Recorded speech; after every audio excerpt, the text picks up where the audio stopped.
docente magíster José Ángel Silva Santander y compañeros todos, tengan ustedes muy buenas tardes. Nosotros somos el grupo 11, integrado por Percy Alfredo Camatito, Roger Quispe Palomino, Rebeca Mamani Palomino y Aldo Vargas León. Nuestro título del tema es Transformación estructural de los bienes patrimoniales inmuebles y el cambio de uso de sus espacios en el núcleo del centro histórico del Cusco. Para entender, la ciudad del Cusco muestra una particularidad muy especial, que es su traza urbana, así como sus construcciones reflejan la superposición de una sociedad en el tiempo. Conviven construcciones de cimentación y muros incas con arreglos coloniales y republicanos, iglesias con retablos barrocos, entre otros, que se ha convertido en un área de alta atracción para servicios, por ejemplo, de hospedaje, de restaurantes y comercio, lo que ha ocasionado una sobresaturación, transformación y cambio en el uso de suelo. Es por eso que para entender este problema que nos estamos planteando, vamos a ponerlo en un contexto histórico, pasando por el precerámico, lo inca, lo virreinal, republicano, republicano contemporáneo, poniendo énfasis en el terremoto de 1950, donde se inicia la gran transformación del centro histórico del Cusco, trayendo consigo la gentrificación, la turistificación, también poniendo énfasis en los conceptos de globalización y la actual pandemia de la COVID-19. Es así que iniciamos con la ubicación. El centro histórico del Cusco se ubica en la parte noreste del Valle de Cusco, en la zona 19.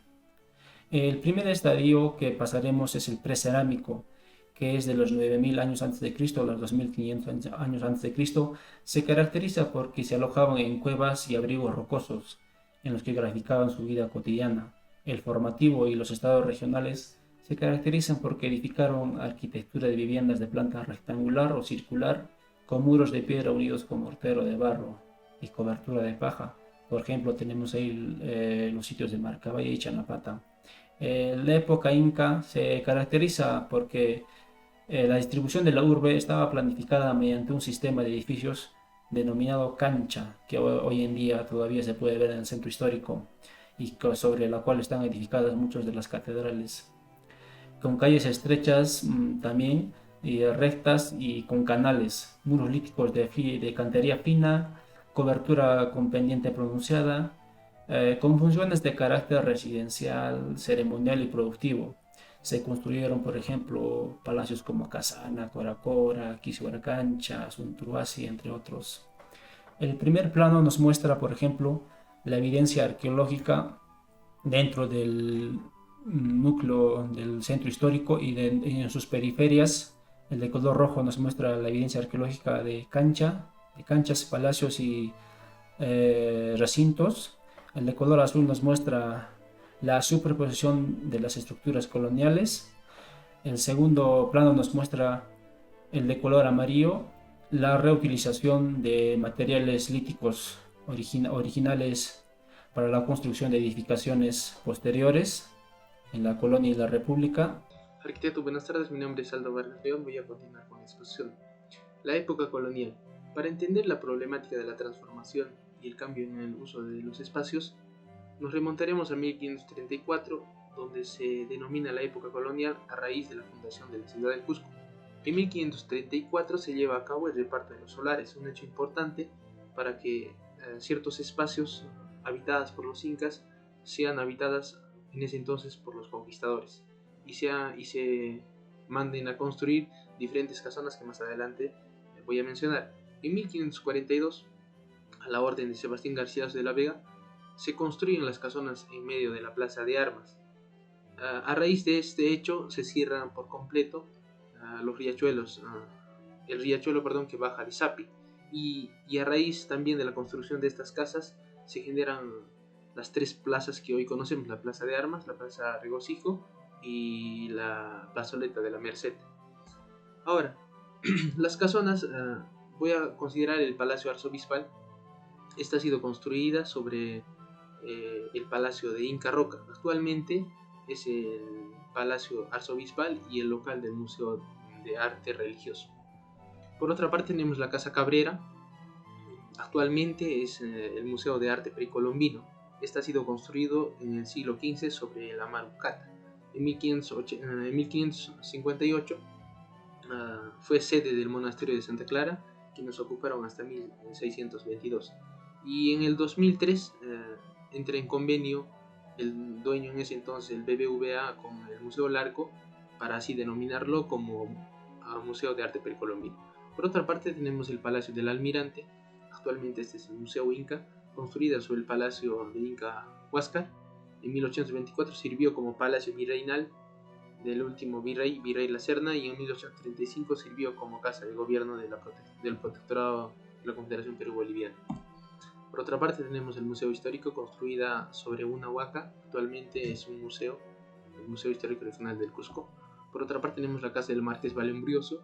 Actualmente esta es una universidad. Por otra parte tenemos la Casa de los Cuatro Bustos.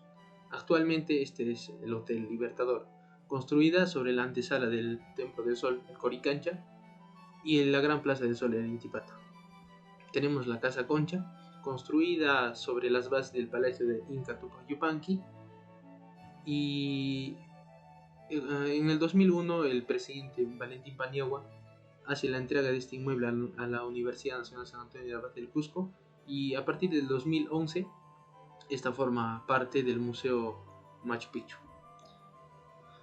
Por otra parte tenemos la Catedral del Cusco, construida sobre el Palacio de Inca Huiracocha. Finalmente tenemos la Iglesia de la Compañía de Jesús, construida sobre el Palacio de Amaru Cancha. Es así que ciertos espacios sufrieron transformaciones drásticas a la construcción de nuevos inmuebles. ¿A partir de qué? A partir de repartos solares y en concreto a la llegada de los españoles con los nuevos modelos europeos. Muchas gracias, doy pase a mi compañera. Buenas tardes, continuando con la exposición, mi nombre es Flor Rebeca Mamani Palomino. Hablaré sobre la época contemporánea. Esta época empieza con el terremoto del 21 de mayo de 1950 y da lugar a nuevas obras en la ciudad del Cusco con proyección departamental. En el periodo de gobierno del dictatorial del general Juan Velasco Alvarado, a partir del 13 de octubre de 1968, esta se caracteriza por haber facilitado la inmigración y la expansión urbana incontrolada. Ahora, según el plano de la misión Kabler, en 1953, la extensión de la ciudad del Cusco a inicios de esta época era de 263 hectáreas. El proceso de urbanización permite en parte la descongestión del centro histórico y acoge a los inmigrantes que llegan al Cusco en busca de trabajo y servicios educativos. Durante esta etapa, la ciudad se expande hacia el sudeste porque los hacendados aceptan la venta de los terrenos de cultivo para ser urbanizados, en otros casos para ser destinados a obras públicas. El centro histórico continúa siendo una zona de comercio, vivienda, administración pública y de colegios secundarios. Además, convergen las principales calles que se comunican con la zona periférica. La ciudad presenta un ensanchamiento y apertura de calles con edificios modernos y con playas de estacionamiento para vehículos. A consecuencia de ese terremoto, se elaboró la propuesta del Plan Piloto para el desarrollo de la futura ciudad del Cusco, que incluye la conservación del centro histórico y plantea la integración de los poblados de San Sebastián y San Jerónimo mediante una avenida periférica.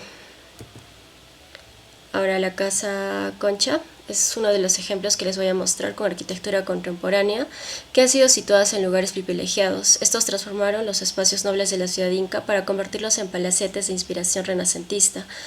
Rápidamente se abrieron patios, arquerías y zaguanes.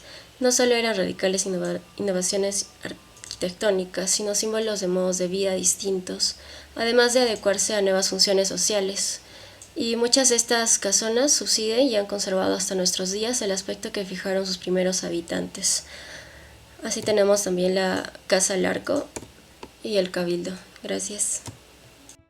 En la ciudad del Cusco, conocida como la capital del Imperio Inca, que concentra gran parte de las actividades económicas, políticas y sociales, especialmente las actividades turísticas a través de la historia, se puede observar cómo la arquitectura ha ido cambiando a causa de los nuevos usos que se dan. El centro histórico del Cusco se caracteriza por sus fachadas, arcos, pasajes estrechos, patios y balcones cerrados, donde se concentran aún algunas instituciones de poder, como la Municipalidad del Cusco, la Catedral del Cusco, el Palacio de Justicia, etc., propia de las ciudades fundadas por españoles que siguen el trazado de Homero con la plaza central. El centro histórico del Cusco ha sufrido diversas afecciones en los inmuebles ocasionadas por las transformaciones urbanas. Estos han repercutido en un cambio de uso. Un claro ejemplo para el Cusco son las casonas que se están convirtiendo en museos, bares, discotecas por la alta demanda de turistas. En el centro histórico se modifican los espacios al interior y solo las fachadas permanecen intactas. Otro ejemplo es la calle Procuradores y las demás calles que colindan con el núcleo del centro histórico. Está situada en una zona donde en la actualidad la intensa actividad comercial genera presión para ganar más áreas. De esta forma, la integridad de los monumentos se encuentra amenazada. Teniendo en cuenta que las políticas de protección son ambiguas, todos estos espacios han perdido un valor cultural e histórico. El interior de estas se ha transformado para dar lugar a más espacios comerciales. Los alojamientos y hospedajes son los de mayor proliferación en el núcleo del centro histórico, donde se hizo una reutilización de casonas antiguas, hospedaje de turistas de ingresos medios. Las viviendas se encuentran en su mayoría localizadas en la periferia del núcleo o área central del Cusco, mientras las otras actividades de servicios toman el área central del centro histórico. Pese a ello, la cifra de uso de vivienda sigue siendo de un 56.2% y las actividades de turismo y comercio representan el 43.9%. Existen malas condiciones de habitabilidad por la obsolescencia de los servicios básicos como el agua, luz, desagüe, falta de condiciones ambientales. También se da el colapso de estructuras coloniales por la dejadez o la falta de recursos por parte del vecino.